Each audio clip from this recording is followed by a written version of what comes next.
Hello to all my friends out there. Hi, you guys. I'm back.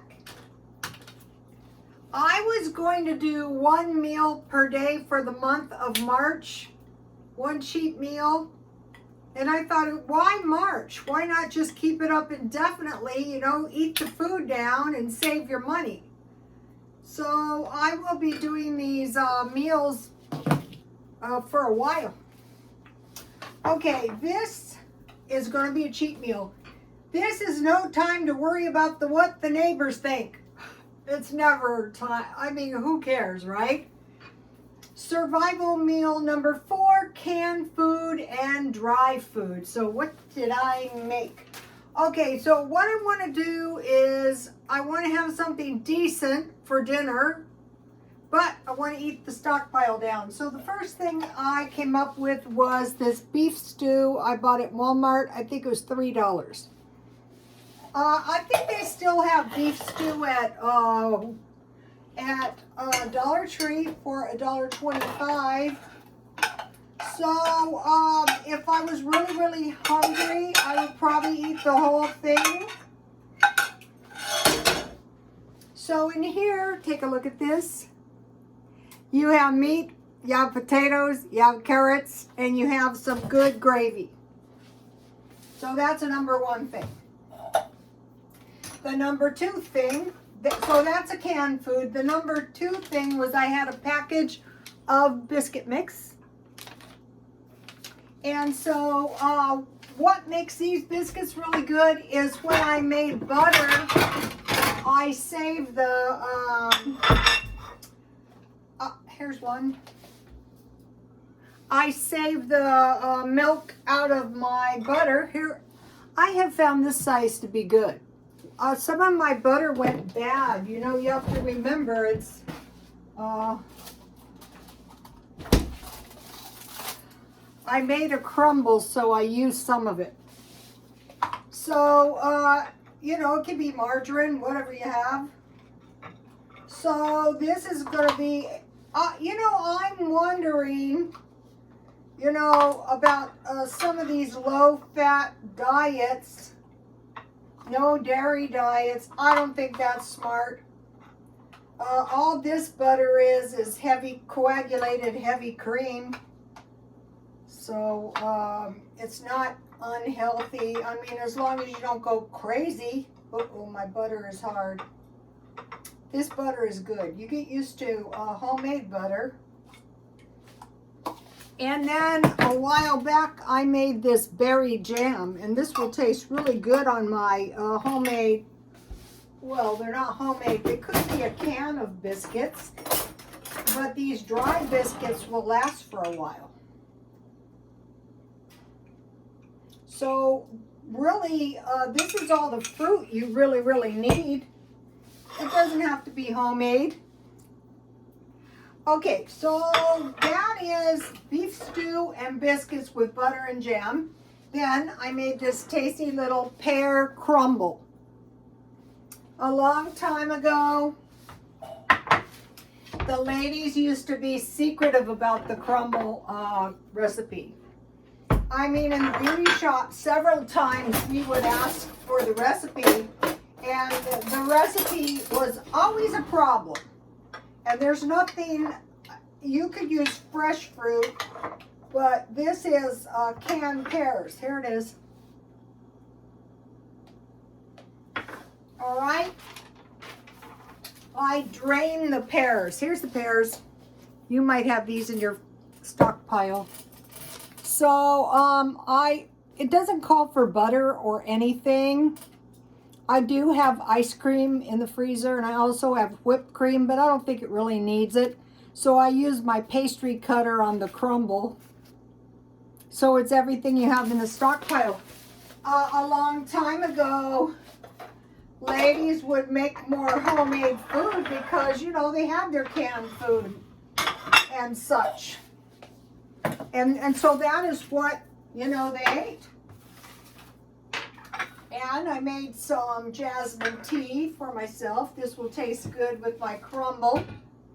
So if you don't want to make crumble, I would just start learning to make some of this stuff. So 3 things to think about stockpiling, like if you're new to stockpiling, and these are going to be some of the things I'm going to be eating. Canned meals, when I get like spaghetti, I try to get regular spaghetti with meatballs. I think you get more for your money. I get beef stew, I get anything, tamales, canned meals, canned fruit. Okay, you can make jam with your canned fruit. Just drain it, put your canned fruit in a pan, put a little water and maybe a 1/4 cup to a 1/3 cup sugar, and then cut it down with the spatula until it resembles jam, and then turn it off and put a little lemon. And canned fruit, I make applesauce, bananas, whatever kind you can get on sale. And then cornbread, biscuit mix, and muffin mix. So I've been getting those little packages of muffin mix and Jiffy cornbread. And so if you were going to have a can of chili and you had some cornbread, now if you buy heavy cream, what I did was, fortunately I bought this when mine went bad. It was in the freezer, and I was able to defrost it for about 1 minute, and then I checked it, and then a 1/2 minute, and then I just put it in my blender and I blended it until the butter separated. So if you have heavy cream and you have jam, you're going to have some fruit. Okay, so today I was at the thrift store and I bought this. I bought 3 sweaters for $10. I got them on sale. So this is a great sweater for wearing around. It's very cold here. And then I bought this wool sweater to sell. And I bought this for wearing around. So these were like $3.33 each. And then, you know, I can sell them when I'm done with them. So on eBay, I looked for leather coats. You guys saw the leather coat. I was wearing it today. Junk jewelry, canning items, home decor. Here's the latest home decor.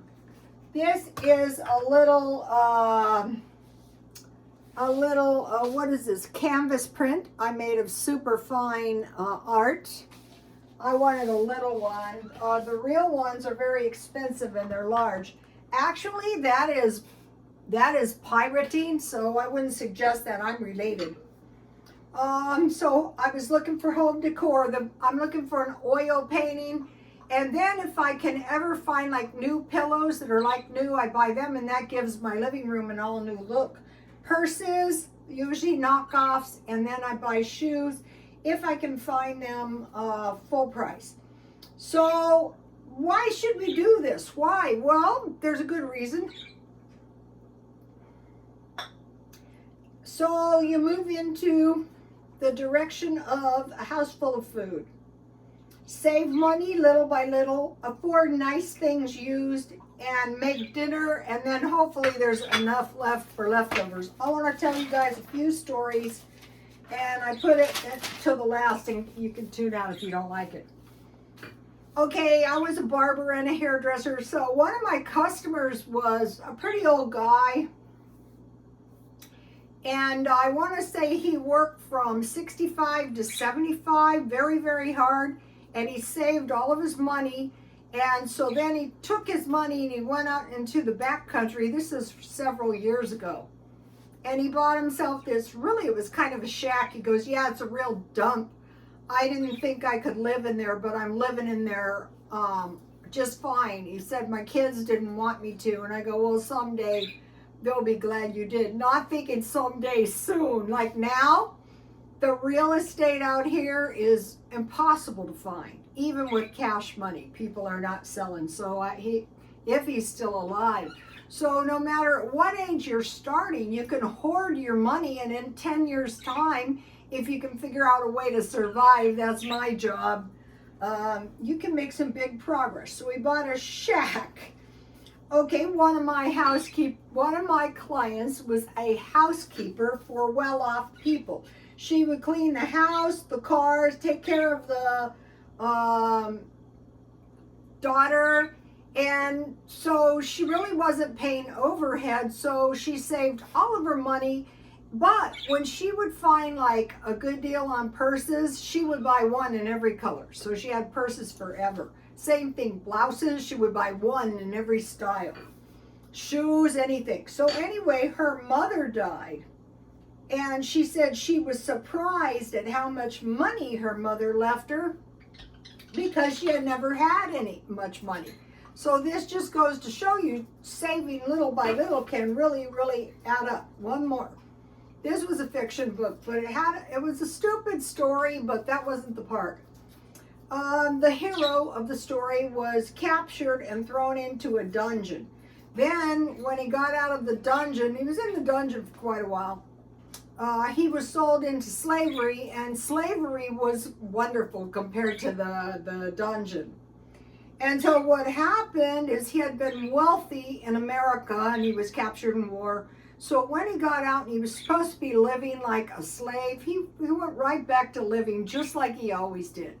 He cooked himself a little pan of food, he washed his clothes, and he read books. So my son and I were talking about this, and my son's learning some kind of engineering thing. And he said what he's doing is he's learning at 15 minutes a day, and then over time you're able to make this big progress. So right now, if we're being thrifty, we're not worrying. First of all, the neighbors don't care, but you know, it is a natural tendency, especially if you live in a really nice neighborhood. So to be thinking about being future oriented, maybe in a year, maybe in 10 years. So, I don't mind this stuff at all, once in a while. So, I'm going to be making, this is cheat meal number 4. Please like, comment, and subscribe, and God bless you all.